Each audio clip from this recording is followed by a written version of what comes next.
నీ జీవితాన్ని దేవుడు రక్షణలోనికి నడిపించినప్పుడు నిన్ను అలా ఊరికే తీసుకొని రాలేదు. నీవు నిత్యము ఆయనలో కొనసాగడానికి, నువ్వు ఎల్లప్పుడూ సజీవంగా ఉండునట్లుగా జీవజల నదిని దేవుడు నీ హృదయంలోనికి ప్రవహింపజేశాడు.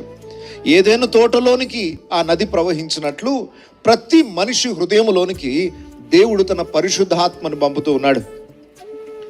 ఆ పరిశుద్ధాత్మ ఎవరి హృదయంలో ఉంటాడో వారు నిత్యము జీవిస్తూ ఉంటారు, ఆత్మలో ఎప్పుడూ వెలిగించబడి మండింపబడుతూ ఉంటారు.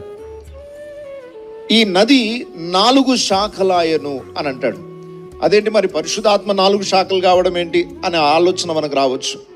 పరిశుద్ధాత్మతో మనము నింపబడినప్పుడు మన తోటంతా తడుపుకొని, అనగా మన ఆత్మీయ జీవితం అంతా కూడా సేద్యపరుచుకొని, మనము ఈ పరిశుద్ధాత్మ 4 దిక్కుల మనల్ని ఎటువైపు నడిపిస్తాడో అటువైపు వెళ్తూ భూమి అంతటిని కూడా